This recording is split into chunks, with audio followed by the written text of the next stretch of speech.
Hey everyone, welcome back to the Blanket Boy channel, and if you're new here, thanks for checking this video out. Here we have the Mafex Miles Morales Spider-Man from Spider-Man Into the Spiderverse. Wow, that's a long title, but this figure is a little treat. I know I haven't done a review in a while. This is a very impromptu review. I had a little extra time today, so I thought I would do it. And this audio was recorded after my recording because construction goes on near my apartment every single day of the week, so I don't have that much time during the week and during the day to actually do my reviews, but that is the explanation for that. Let's just get into this figure, but first let's take a look at that box. And the Mafex boxes are a bit of an interesting thing for me because they're never special, but they're also never the same, so I kind of like seeing all these weird designs that they choose, especially like none of them look the same.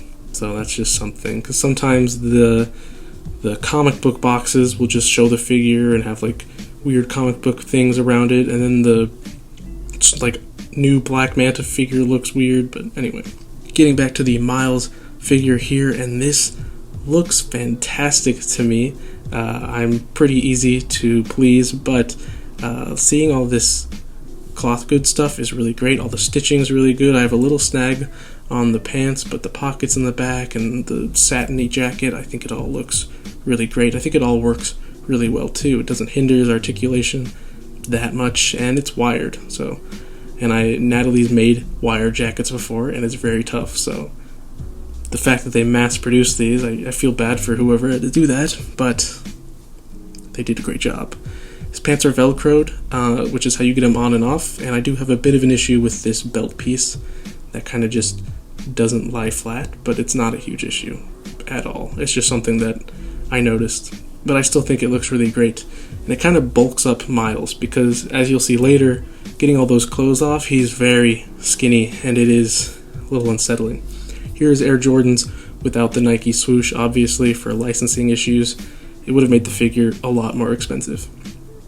Now, this is Miles without all his clothes on, and he looks terrifyingly skinny. Like I'm worried. I feel anxious holding this figure because hey, look at his arms and his legs, and it's all pretty terrifying. I will admit that.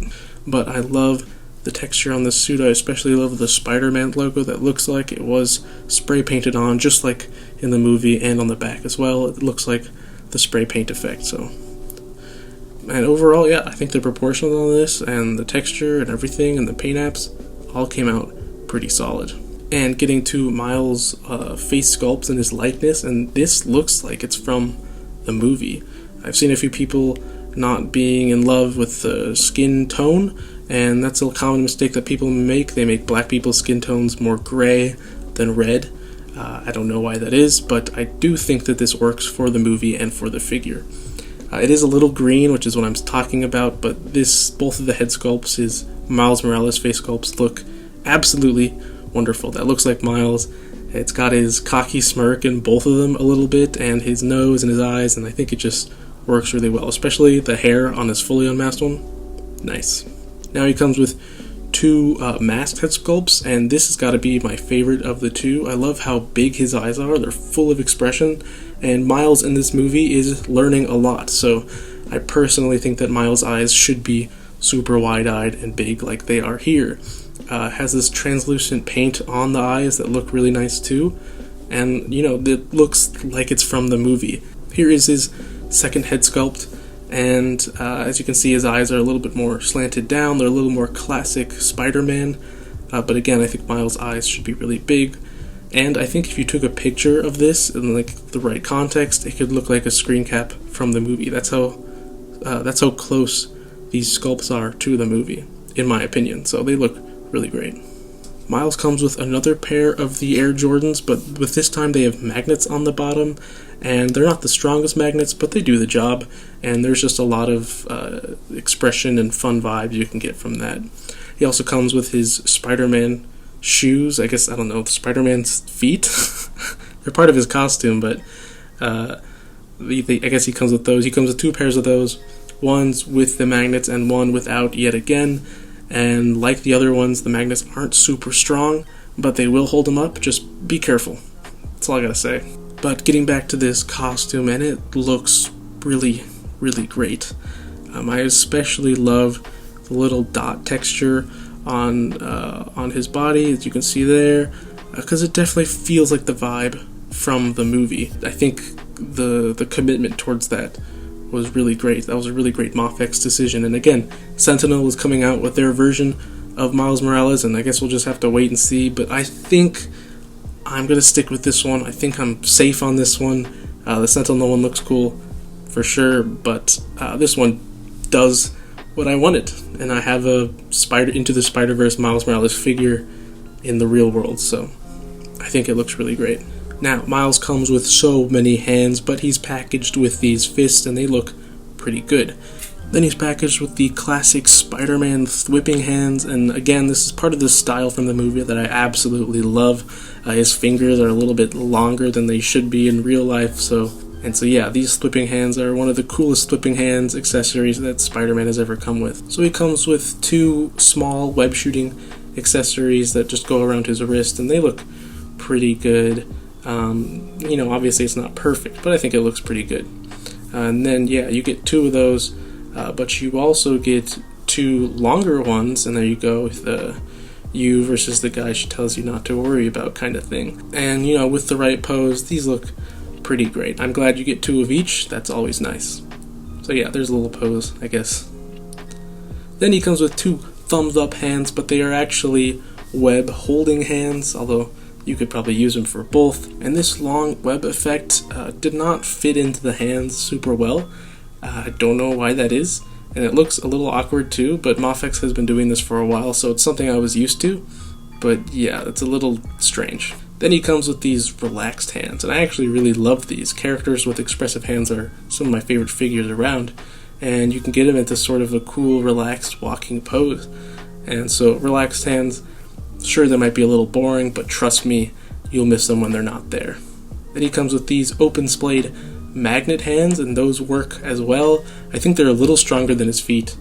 Then he comes with these open splayed action hands without the magnets, and again, these are super expressive and something that really ties his figure into the movie some more, and you can get a lot of cool, funny poses with Miles with these hands.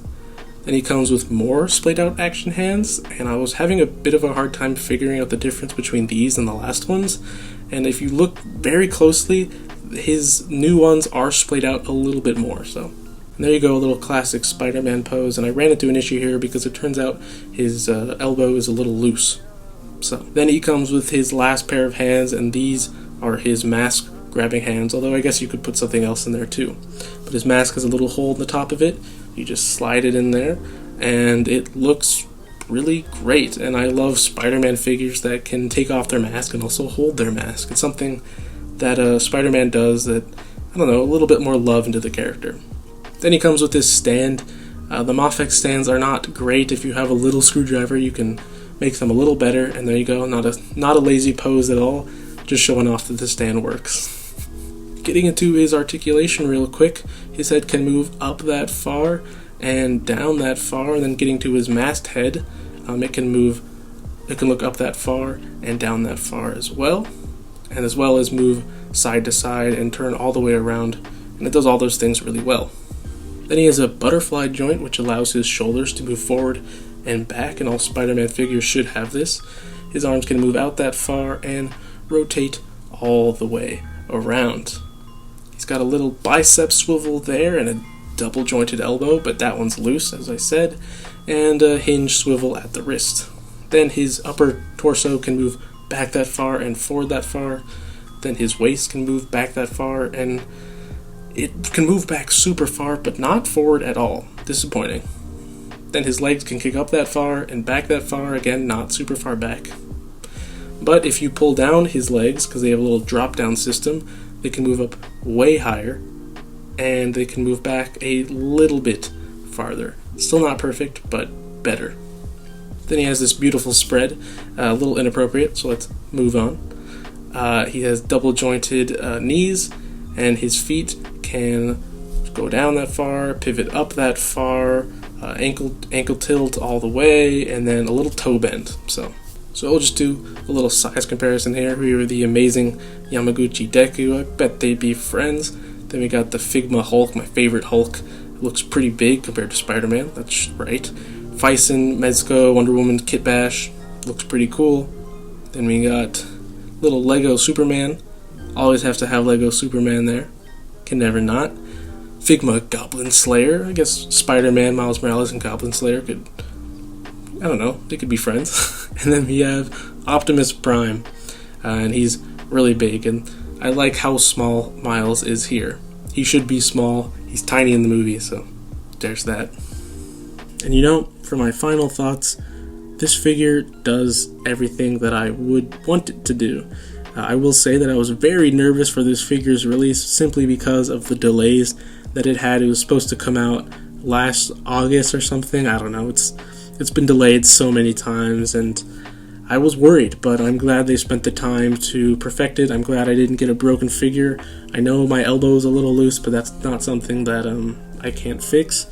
And overall, the quality on this is really great so far. I've run into no issues. I will say, final words, Miles Morales Spider-Man is the perfect modern-day Spider-Man. Don't get me wrong, I love Peter Parker. He is the Spider-Man, but I just think that modern-day New York, modern-day times, Miles Morales sort of reflects society a little bit better. And that's just, I'm going to leave it on that. So if you like this video, make sure to like, comment, and subscribe. Help the channel out. I see you new subscribers, and I would love if you commented. I see people subscribing, but I don't have anyone to talk to. So please leave comments below. I'd love to interact. And I think with that, I'll see you in the next one. Peace.